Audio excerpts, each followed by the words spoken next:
Hi friends, life of അമ്മയുടെ പുതിയ എപ്പിസോഡിലേക്ക് എല്ലാവർക്കും സ്വാഗതം. ഇന്നത്തെ ഡിന്നർ എന്താണെന്ന് അറിയാമോ? ഇന്ന് ചോളത്തിൻ്റെ പുട്ടും ചെറുപയർ കറിയും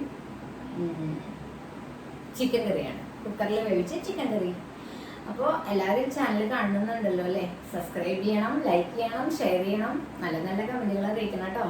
സബ്സ്ക്രൈബ് ചെയ്യാൻ മറക്കരുത് കേട്ടോ. ഷെയർ ചെയ്യണേ ഫ്രണ്ട്സിനൊക്കെ. സപ്പോർട്ട് ചെയ്യുന്ന എല്ലാവരും കൂടി. അപ്പോൾ എല്ലാവർക്കും ഇഷ്ടപ്പെടുന്നുണ്ടോ? ഉണ്ടെങ്കിലും അറിയിക്കണം, ഇല്ലെങ്കിലും അറിയിക്കണം കേട്ടോ. അപ്പോൾ നമ്മുടെ കേരളത്തിലെ സ്ത്രീകൾ, പ്രത്യേകിച്ച് വീട്ടമ്മമാർ 3 നേരം അരിയാഹാരം കഴിക്കുന്നവരാണ് അല്ലേ? അപ്പോൾ അവരോടാണ് ഞാൻ പറയുന്നത്, അരിയാഹാരം 3 നേരം കഴിക്കാതെ നമ്മുടെ ശരീരത്തിന് അല്പം സ്നേഹം ഉണ്ടെങ്കിൽ നമ്മൾ കാർബ്സ് കുറച്ചിട്ട് നമുക്ക് ഇലക്കറികൾ, പയറുവർഗ്ഗങ്ങൾ, അതുപോലെ മുട്ട, ദിവസം 2 മുട്ട കഴിക്കണം. പുഴുങ്ങിയ മുട്ട അല്ലെങ്കിൽ എങ്ങനെയാ വെച്ചാൽ ഇഷ്ടം. അപ്പോൾ മുട്ട കഴിക്കുക. അതുപോലെ തന്നെ ചിക്കനോ ഫിഷോ എന്താ വെച്ചാൽ നിങ്ങൾ ഭക്ഷണത്തിൽ ഉൾപ്പെടുത്താൻ നോക്കുക പറ്റുമെങ്കിൽ. അതുപോലെ തന്നെ സ്റ്റീംഡ് ഫുഡ് കഴിക്കുക. ഇതിനേക്കാൾ ഉപരി നമ്മൾ 1 മണിക്കൂർ വ്യായാമം ചെയ്യണം. നമ്മുടെ ശരീരത്തിൽ അടിഞ്ഞുകൂടുന്ന ഫാറ്റൊക്കെ കത്തിച്ച് കളയണമെങ്കിൽ വരെ 1 മണിക്കൂർ നല്ല കഠിനമായിട്ട് തന്നെ വ്യായാമം ചെയ്യണം. തീരെ നല്ല പറ്റാത്തവർക്കാണെങ്കിൽ 1 മണിക്കൂർ നടക്കുകയെങ്കിലും ചെയ്യാം.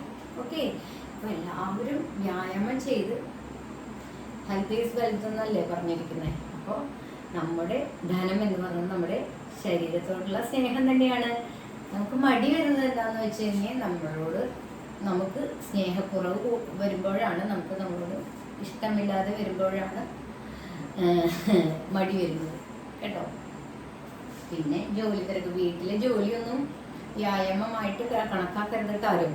അപ്പോൾ എല്ലാവരും വ്യായാമം ചെയ്യണം. ഇഷ്ടമുള്ള വ്യായാമം ചെയ്യാം 1 മണിക്കൂർ.